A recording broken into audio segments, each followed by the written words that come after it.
From Lewis in the Black Horse Pub.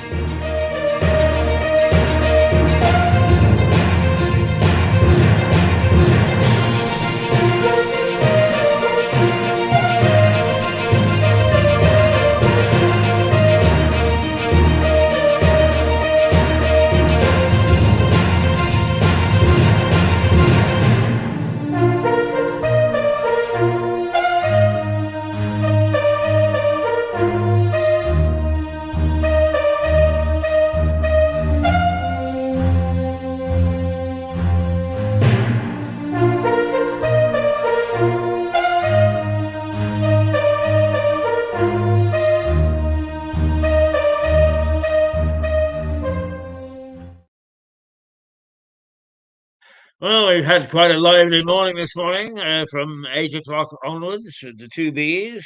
A little look at what the papers are saying, and Rishi Sunak is getting up to with the BBC. And now it's time to go to France. And more fun and games with Harry Atterton. Good morning, Harry. Good morning, Keith. How are you? I'm well this morning, and you? I know I'm in terrible shape. I'm under the weather. I'm not sure what it is, but for the past 4 or 5 days, I've been suffering from the dreaded lurgy, as we used to say when we were kids. And we don't know quite what it is, just probably a seasonal cold. But I hope I can, express myself reasonably intelligently or audibly in the next little while.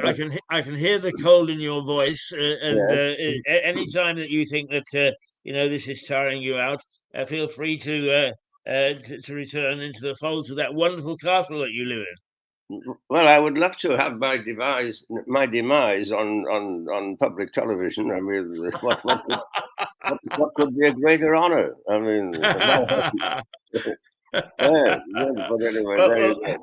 Harry, I have to say that as I've struggled hard and long this last year to try and put together a really good team, so that we've got a good television station. And I sent you a note along with the others who were involved, because when we come back from our Christmas break on the 8th of January, we really have got a team that is worthy of the BBC. And I can tell you that in some of the local apps, particularly, but even things like LinkedIn and so on, is since you and one or two others have joined, the numbers have been steadily climbing. So please, can you last out for another couple of years? Oh, I'm sure I can. I've got 3 years to go. I planned, but when I reach 90 in 3 years' time, I shall go into politics. Well, I must say you couldn't do any worse than the present lot. Absolutely. But when you made a comparison with this between us and the BBC, I mean, are you not sure you were damning us with faint praise? Or? Well, strangely enough, I hadn't realised just sometimes how my disdain for some of the things, now I say some of the things that the BBC do, shows through. But the two boys this morning, the two barristers, who of course are trained to winkle things out, soon had me going. And I really think that there are some things that we do better than the BBC, and long may that continue. Well, I think the BBC at the moment is, of course, being accused of lack of impartiality, and there's a certain argument that says that's true. But inevitably, any human endeavor is a reflection of the people involved, and there's no question that people in one particular television company or another could have their political biases, and it would be quite an amazing thing if these preferences or these biases, as I say, did not show through. And so, to the average viewer like myself, when I see the BBC, I certainly see a left-wing bias, generally speaking. And by left-wing, it doesn't mean Labour Conservative. It means the new positioning, I think, of what used to be the old political left, which is now based more on things like woke. It's almost become a religion instead of a politics. So, yes, you can see television stations and individual representatives developing particular alignments with points of view which may not be those held by their own viewers. One of the problems, I think, with British politics, if not American and French politics for that matter, is that the parties in power, elected by the people, are not carrying out the wishes of the people. And so there's an enormous void developing between, let's say, the so-called conservative government and the conservative philosophy in Britain, and that gap is going to be filled by somebody, quite evidently. And nature abhors a vacuum, and politics the same. So somebody will replace the Conservative Party, Parliamentary Conservative Party, and we're going through a massive change. Now, these are exciting times, and maybe major change is what's required. We're seeing how that happens in countries like Argentina with the Milei, this rather wild character who's taken over as president. But he's coming in with ideas, and maybe it's radical reform that's needed. So these are all things that we have the pleasure of the privilege of observing from the sidelines. But it's a predictable dynamic. These things happen because things have slipped too far the other way, and that the traditional party lines have become blurred, I think we, the sheep, were just led whichever way, and hopefully not to the slaughter, just to be shorn again. But we shall see. I do worry that broad condemnation comes from the community for people who are different. This morning, Starmer, the leader of the opposition, is being blamed by those left-wing people that you just mentioned as for praising Margaret Thatcher as being a factor of change. And indeed she was, whether you approved of it or didn't, a factor of change. And strangely enough, is, now in polite society, if you mention Farage, Nigel Farage, is people look at you as if you've got some sort of disease, and yet to me the only thing that Farage is he's different. Yes, indeed. I don't know that he said anything terribly outrageous. He hasn't done any sort of Hitlerite type suggestions or Mao type suggestions, or the sort of things that people would normally throw their hats into the air and say, "Oh my God!" And I really have never on this television station. The only thing is, I've said to you, and I say to everybody else, don't libel anybody. And don't break copyright. Otherwise, say what you like and take what opinion you want. That way, we've got a balanced station. I think that's a good idea, and I mean, you give an example of Farage. I think it's typical because, again, he began through Brexit, but through other factors, to fill a space, a vacuum that existed in British politics, and therefore it became a menace to the mainstream and needed to be marginalized. And one of the best ways to do that is to make fun of them, the way they've made fun of Trump in the States. Now, Trump is a particularly easy person to make fun of, but that's the first thing to do to destroy a person's credibility, is to make them look ridiculous. But Farage has weathered all of the storms. And when he goes into some of these battles, either they're well chosen or he's an amazing Napoleonic strategist, because he comes out the winner. And if he throws his hat in the ring, he's a symbolic chief of reform at the moment, is the chairman. Tice is kind of running the show, but if he does choose to throw his hat in the ring one last time, I think that won't do any good at just trying to make fun of him, because this guy is turning out to be a serial winner. It's whether he wants a quiet life and drink his pint. I'm not a particular big fan of Farage, but I can see him filling a space that the main parties have left. Yes, I can too. Mhm. I shouldn't say I met him. I was introduced to him a couple of times by a friend of mine in the city. I always saw him as a sort of a pipe smoking slipper type guy who was sort of poised to dash into whatever happened to come in front of him. I quite like the guy actually. Well, obviously, he's pretty bright and he has leadership qualities. I'm not sure what his policies are. I mean, if I were asked to explain what he would plan to do if he came to power, I couldn't tell you. And that's partly my fault for not having paid more attention to what his proposals are. But it does appear at this stage, as most politicians do, mind you, speak in platitudes and how wonderful it's going to be when the sun comes up on Monday morning next week. But how is he going to haul it up? The sun's a pretty heavy load, and you need a lot of chains and pulling power to change his position. So, what his program would be, I'm not at all sure. But let's instead of thinking of Farage, let's think of change. We need dramatic change. And going back to Margaret Thatcher, she represented that. Tony Blair with New Labour represented change. Wonderful term, New Labour. I think it was. I think the word is conservatism. Actually, it became a true conservative for a while.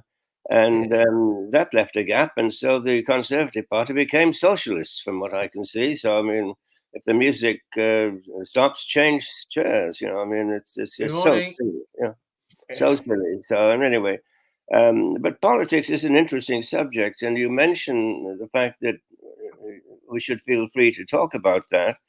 Not to inflict our silly ideas on anybody else, but simply to expose thought and stimulate other people's thinking.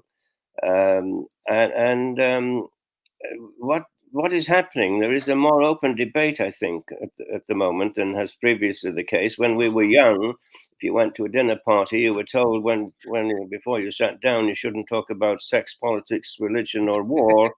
Well, it didn't leave a hell of a lot left to talk about.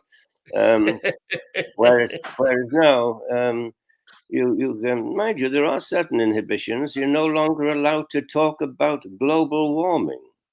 You're no longer the biggest issue that's facing the planet. Oh, I know. And you're not allowed to talk about it. And language. I mean, one of our late colleagues went to a dinner party where the two parents were really distressed because their children had come home and accused them of using the word feisty.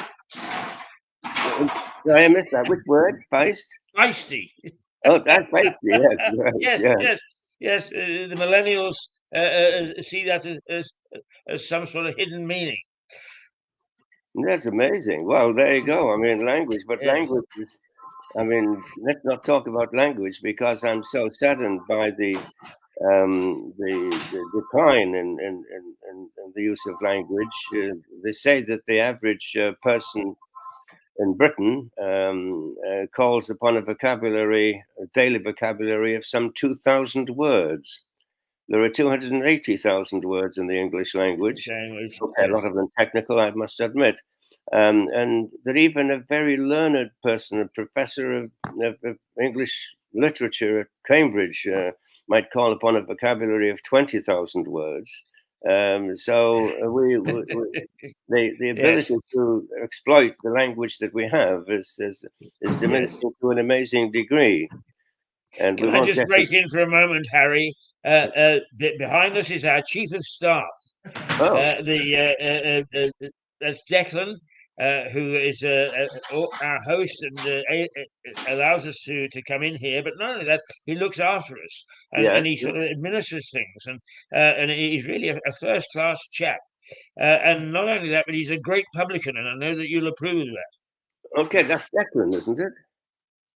Declan, indeed. Declan, yes, I did meet him the other day. Good, solid type. Absolutely, yeah. He provided me with a marvelous Sunday lunch yesterday. Hi, Declan. Morning, Declan. Good. We had Ada in earlier, who is his sub chief of staff, and she dusts me around the corners at 7 o'clock in the morning. I'll tell you. What impresses me about Declan is that I'm sure he induces good behaviour in his pub, because if anybody didn't do it, they'd soon find their way on the other side of the door. Yeah, there's no trouble in this pub at all. Good show. But anyway, no. Back to the two questions there we got opened up on. One, the question of language, and language is being policed enormously at the moment. There are so many words that you're not allowed to say because they may have some ancient connotation, words to do with again racial implication, of sexual implication. Anything that seeks to differentiate between the so-called sexes has now become non-allowed.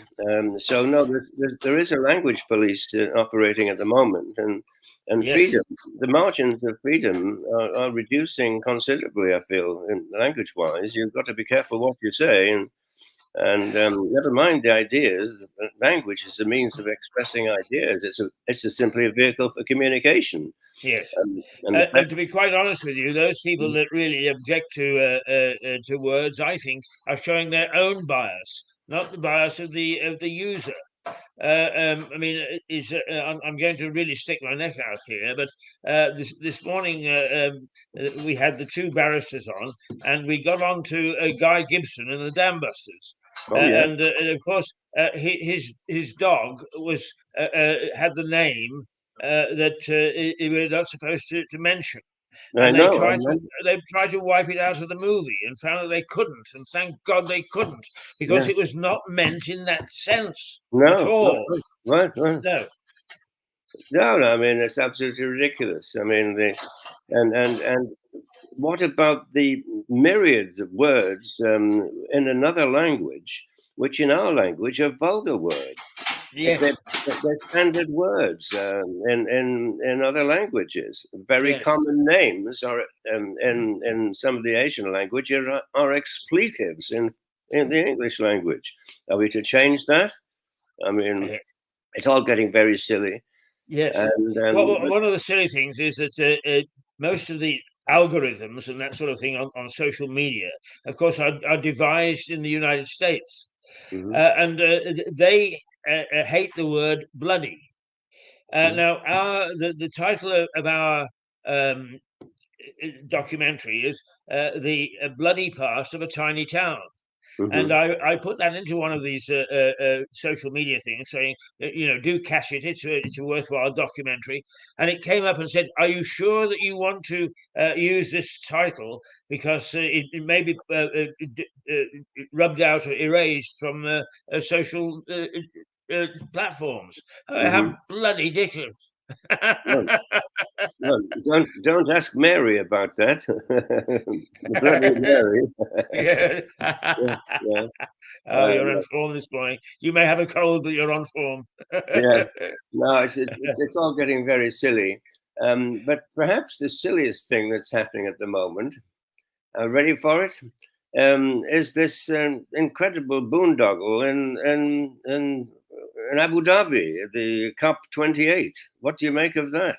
Oh, heavens! Well, first of all, I mean, I'm reasonably aware of what's going on around me. But that COP 28 or 58 or 68 or whatever it is that crept up on me. I didn't realize that so many important people were going. And apparently, there was something like 120 delegates or something to this one conference. Just absolutely incredible. But I mean, yes, they are all being polite and yet falling out. Well, the carbon footprint of holding the conference is so huge. It's probably the largest single event of the year in that context. I've heard figures that go as high as 400,000, which I don't quite believe, attending. I think probably the truth is probably about 100 and something, Yes. 150,000 maybe. Yes. But can you Well, imagine? I think it's like they only count, don't they? It's like the G8 or G7 now. Of course, we Mhm, kicked Russia out. G7. I've covered a G7 conference, and you can't move for bodies. mhm. There are only 7 people represented there, but there are thousands. You're quite right, thousands of it's just milling all over the place. Hmm. Well, we to understand this a little bit from an English point of view, I think we need to go back to when the Climate Act was voted. Forget which year now, but even at the time, the cost benefit assessment of the Climate Act was that it would cost twice as much as the money it would save. And that was then, and now the figures are going through the roof. I mean, Yeah, yeah, and the cost of seeking to artificially reach point zero and emission zero in 2050 is becoming absolutely ridiculous. It would put the world into drive the world back into middle age poverty. Middle age is yes, poverty. But still, there's no open debate about that. If you talk about it, you become a climate denier. Nobody, I think, with a reasonable knowledge of the history of climate change, which has changed up and down throughout history, throughout the existence of the planet, is going to deny climate change. Um, we're in a phase at the moment of global warming. Some say we're actually on the edge of a new ice age. But it would appear to be largely cyclical. So the question becomes, is what is the contribution made by man? Well, you need to be able to measure the natural change and then subtract or add the difference to know what man's contribution is. And nobody is able to do that. They simply add figures, given ridiculous figures, which 10 years later are proved to be so hopelessly out of line that the credibility of the argument is being shattered. And when it starts to impact upon people's lives, and not just those of us in the Western world who maybe would reduce our quality of life a little bit by switching what from gas fires to so-called renewable energies, but about those countries in the world, 3/4 of the world, where people have been brought out of poverty, are brought out of starvation. Do they want to be put back into that awful world that they were in before? I don't think we're going to bring them along with us, and they will continue to develop systems to improve the quality of their life, which will have tremendous negative results on man's contribution to global warming. So it's just becoming also yes. very also. It is Does what I over a period of a lifetime, Harry, and I mean, my life is just a little bit shorter than yours, but not much. It seems to me that what starts out as a nub of something that is rather good it then is picked up by those people who fabricate all sorts of different things around it. I mean, for instance, I can remember when you and I were together in Vancouver, which would be about 1960 some odd. mm, I can remember that I can uh, uh, uh, do reading a story about fish had been reintroduced to the lower reaches of the Thames. oh yes. The water had been so polluted, and that Buckingham Palace had been cleaned of grime. Mm-hmm. Now, those were wonderful things. Oh, my goodness me. Look at how marvelous all this is. And now, 50 years on or 60 years on, it's all just a mishmash and we don't know where it's heading. Well, first of all, I mean, let's not get mixed up between climate change and pollution and environmental protection. Obviously, we want. I think that there's a lot of intertwining between them, though. Sure, we need to clean up the planet. We need to do a lot of things. We the terrible smogs that is to hit London, hopefully, and now very much a thing of the past. So many of these environmental moves are very sensible, very wise, and they're to do with health and quality of life. So one mustn't throw out the baby with the bathwater on these things. Quite. But if we stick just to this theory of climate change and man trying to fight natural climate change by blaming it all on himself, then we get into a difficult area, and I think we're heading down a dangerous path, which will lead to world poverty, a new wave of world poverty or domination by those countries that say they're doing something about it, but are not really doing anything about it. And so we'll have weakened ourselves economically to the benefit of these other countries, which is why there's a very strong belief that many of the environmental associations, the ones involved in climate change, I'm not talking about fish in the Thames, are being financed by foreign money. Because the whole thing is a political endeavor. So that's the problem we've got to face and face up to. But when you have in the world another figure, I mean, I can't support this figure, and so it's wrong of me to repeat it. But the number of scientists, I believe, runs into the hundreds of thousands worldwide who make their living out of climate change. Yeah. Now, and they're scientists, and we're just simple lads that grew up around the block. And what do we know about it? That is the scientific proof is, So we just must fall down on bended knee and listen to that. But they make their money from this. It's enormous. The actual economic interest that, and then the companies that make whirligigs, what do you call them, wind turbines and stuff like that.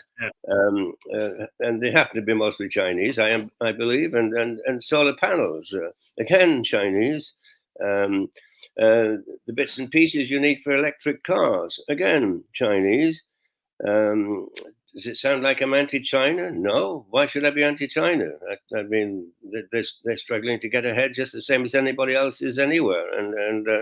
But we just shouldn't be taken in by all of this nonsense. It's to we who produce such a very small part of global warming, man-made global warming. But then again, we still don't know what we do produce, because how much of it is natural and how much is it because of human activity? Yes, exactly. Until somebody can tell me that and say, okay, we can remove the human factor if we spend so much, and that is going to save us so much. But those figures are not available.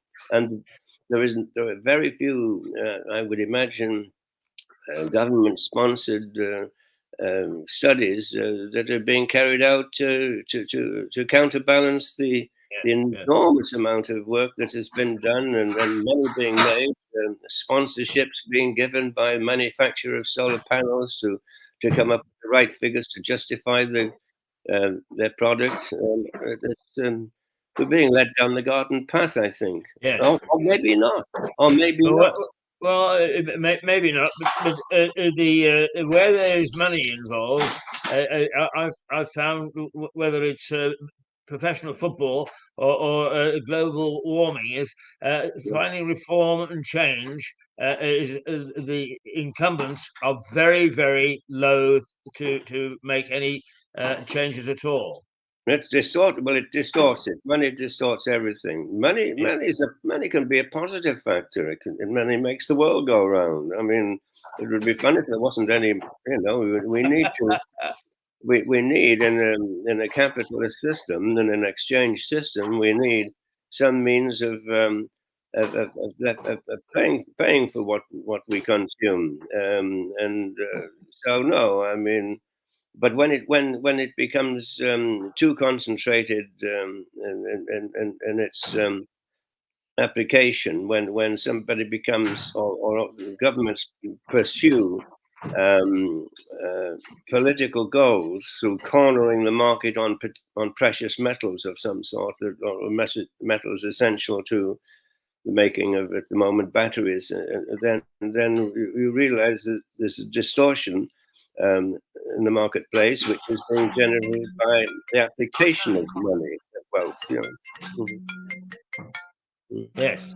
Anyway, the way it goes. Sorry, Harry. I keep my phone on simply because I like to make sure we stay on top of the news. So, okay. but I don't realise that number. So. Oh no! I thought I heard something banging there. No. That is the chief of staff who actually gets his fingers dirty and actually makes the fire himself. Oh my goodness! Yes. I mean, I'm not sure that the chief of staff shouldn't be telling somebody else to do it. Yes. Well, and probably that's to do with modern work rules or something. Absolutely. Mm. Now, let's switch for a moment, Harry, because one of the headlines this morning is the question of the license fee, which supports the BBC. Yes. How is the state broadcaster in France funded? Well, there isn't a state broadcaster as such, but we do have a peculiar system in France where most of the major news outlets, certainly the newspapers, are actually given subsidies as long as they toe the government line. I mean, can you imagine anything, a free press? I mean, it's got to be a joke. I mean, huge news organizations, newspapers that change hands for literally hundreds and hundreds of millions of pounds get subsidies from the government. Those who don't toe the official line do not get any subsidies. Now you've actually enlightened me there, because I'm glad I asked the question. I had no idea that's how media was paid for or subsidized in France. That's a lot of the print media is subsidized. Now, if you get into the television channels, there are two ways of doing that. Is through the shareholder system, and who is the major shareholders, and you do get a lot of government involvement there in some channels, but above all, you get the authority. The television authority is the best way that I can put it. They the people who call the shots, and they decide the rules and what can and cannot be broadcast. So there's a very, very close link between people politically appointed to head these control organizations and the content that the different television channels can put out. And if they accidentally, let's say, or inadvertently drift a little bit too far to the right, since France is a left-wing country, absolutely a left-wing country without any way, shape, or form. I think I've mentioned before, there are 28 schools of journalism in France attached to various universities, and 27 of them you cannot graduate unless you are left-wing. And many of leading middle of the road, right wing, sometimes French journalists will admit to the fact that that they wrote their papers and wrote their exam papers from a left-wing point of view, simply to graduate before they could become practicing in the field that they wanted to. I mean, it is an absolute scandal. But then again, France, left-wing countries, still scarred by its revolution, and that's the way it is. So, if, for instance, one of these so-called fringe newspapers veers a little bit to the right, they're hauled before the commission, and they're heavily fined, and Yes. and even they could lose their license to practice. French television licenses are issued every year. So you'd better watch if you own a television company and you invested billions, tens of billions of dollars in it commercially, you don't want to have your license revoked, do you? No, no. And then, Just as a little aside to that, Harry, I have a friend. I don't see her very often, but we stay in touch on social media. Whose father is a publisher of an independent newspaper in Moscow. And the last time we spoke, she asked, "Is there any way that you could help Keith by putting on pressure?"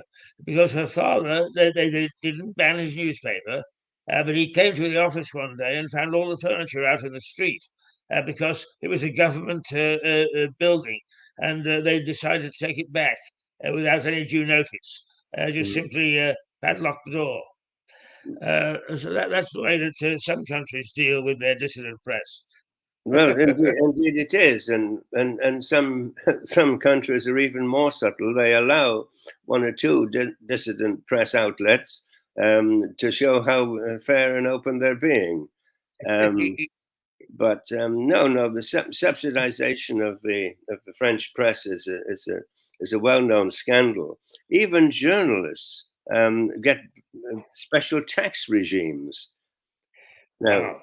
yes, I mean, so you're allowed to write off more expenses and end up with more of your take-home pay as long as you play the game. So the idea of an independent press in France, it exists, but these people don't get any help. They've got to try and make it on their own. Whereas the mainstream press is subsidized and subverted in France. No question about it. Yes. That is interesting. Why I'm not aware of that, I have no idea. I think probably is that I've never worked in France, not as a journalist anyway. Um, is almost every other country in the world, but not in France. Mm-hmm. So you tend to be aware of the rules and regulations governing where you've been subjected to them. Well, this is it. We have the scandal at the moment. Well, scandal. It's not a scandal in my opinion, but the question of this woman Meghan Markle accusing the royal family of racism because somebody, it turns out to have perhaps been His Majesty the King and the Princess of Wales, speculating on the possible skin color of their firstborn. Well, that's the most natural thing in the world. In the world, isn't it? Yeah. If you get in a mixed race marriage, it's almost it would be Just unbelievable. it's just an ordinary topic of conversation. A Yeah. topic of conversation, but they're making a big Yeah. issue of that. Now, similarly, in France, there is a group of Arab children. Well, no, French children of Arab extraction, probably born French. Whether the gate crashed a village party and started knifing the people and killed one young man, a lovely young man,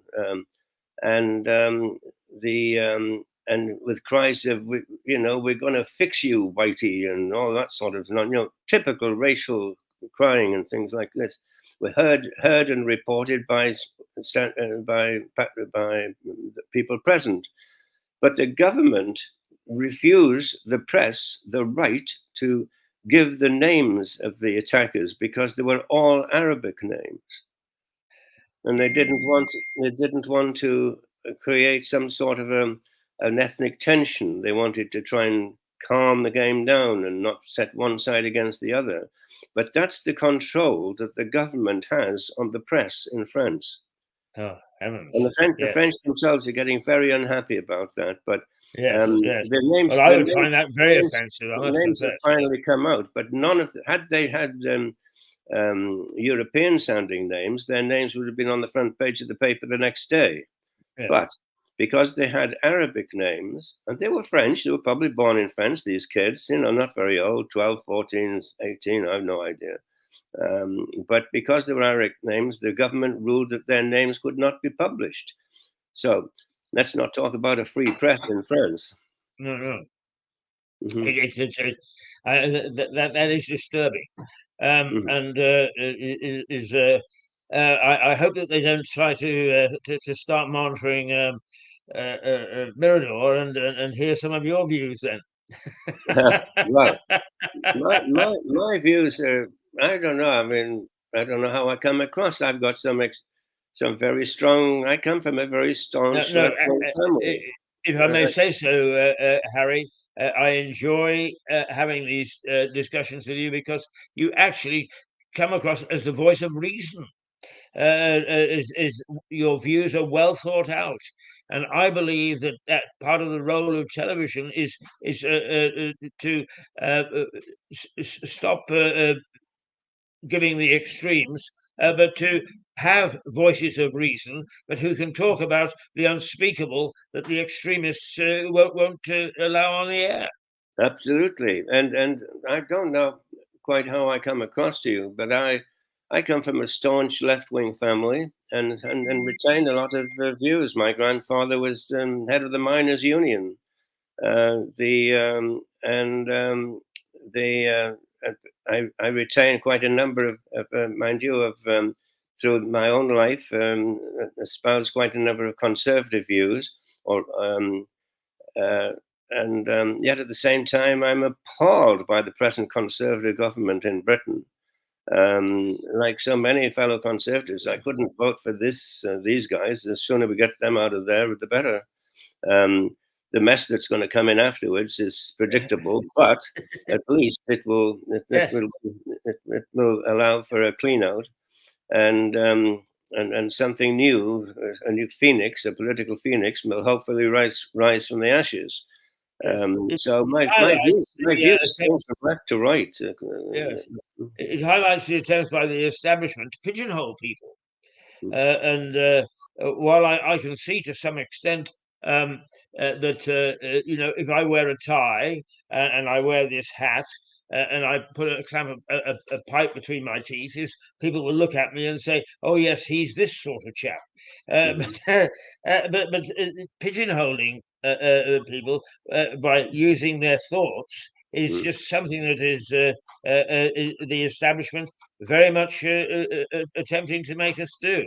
That's Liza Page, by the way, who comes on after you, who Oh has yeah. just arrived. Liza does the alternative view, and is very much a fan of David Icke's, whose name you will remember. Okay, very good, very good.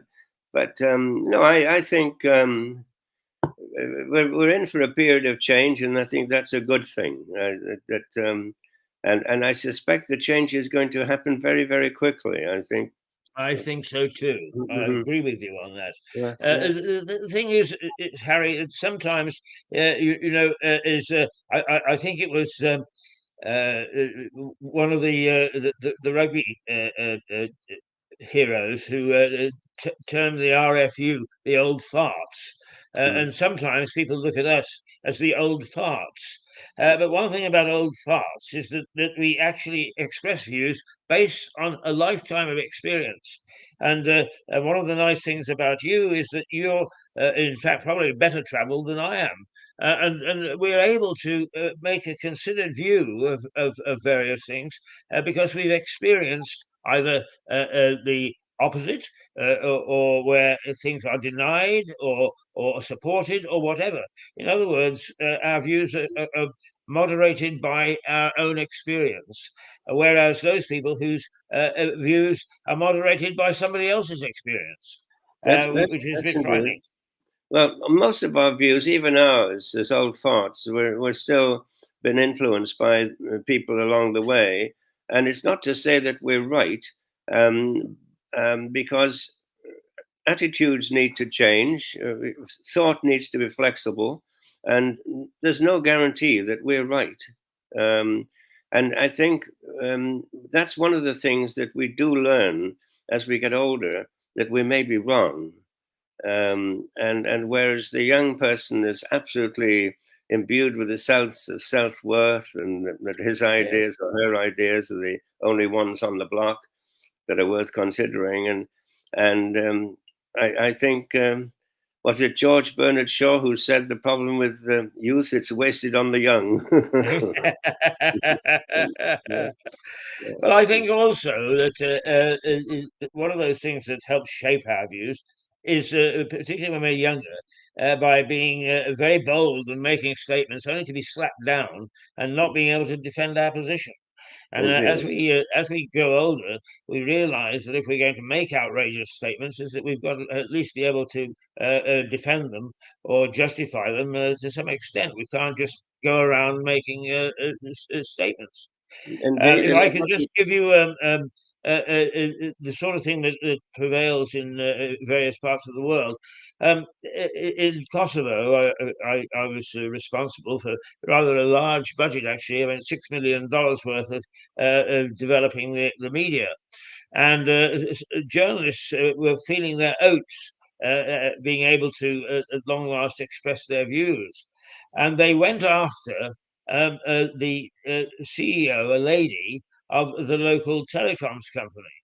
And I was responsible for trying to keep them in order. And their arguments went something like this: she is corrupt. Why is she corrupt? She makes a profit.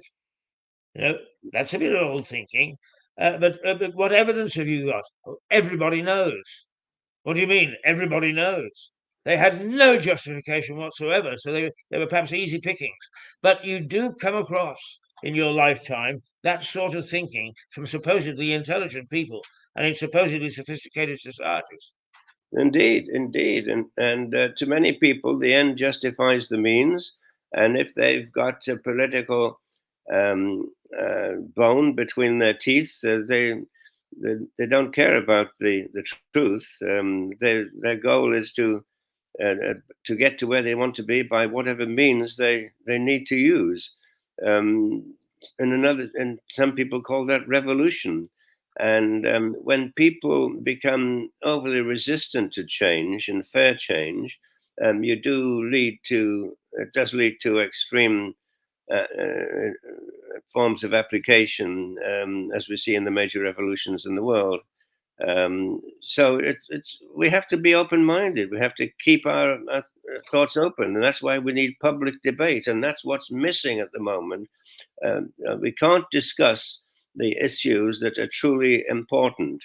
The second you do, opinion polarizes, and it's a them or us situation. So that's the philosophy, which I think is rather sad, but that's going to change, and it's going to change dramatically very soon, because it's been drifting on now for so long. Yes. Radical Well, change. let's hope that we can be a very, very modest and minor force for that change, Harry. Yeah. We've been at it for 48 minutes now, and Liza is champing at the bit, ready to take over from you in a minute or two's time. Now we have an exciting project that we've got to talk about. As you will see from a little note that I sent you the other day, giving you a progress report, is we are going to stop broadcasting on the 18th and not to start again until the 8th. And I think we will take that hiatus to discuss in detail some of the projects that we've got, because everybody's getting quite excited about the form that we've suggested in terms of medieval pageants. Good. So we will do that. And in the meantime, that still gives us next week. So I shall look forward to seeing you this time next week. Well, We'll have another. I hope I'm in better form next week because. Well, you've been in very great form this morning, my boy. Perhaps a little touch of cold is the thing that it really boosts you. Well, I shall probably return to the marital couch early today to continue to get well again. But anyway, great to talk to you and to all of the good people who put up with this our nonsense. So look forward to being with you next week. Indeed, and I mean, it's very acceptable nonsense, Harry. Okay, well, it goes back a long way. Indeed. Good vintage. We'll see you next week. But as you know, with our type of television, it's quite possible that we'll be in touch with you in the meantime. You never know. Okay. Talk to you soon then. Right. Bye, Harry. Bye. Right, Harry Atterton, and we'll say Toodle Pip for 5 minutes while Liza prepares to bring her program to you, alternative views. So let's just say there she is, getting ready. So we'll say Toodle Pip for the moment, and we'll be back very shortly. Toodle Pip.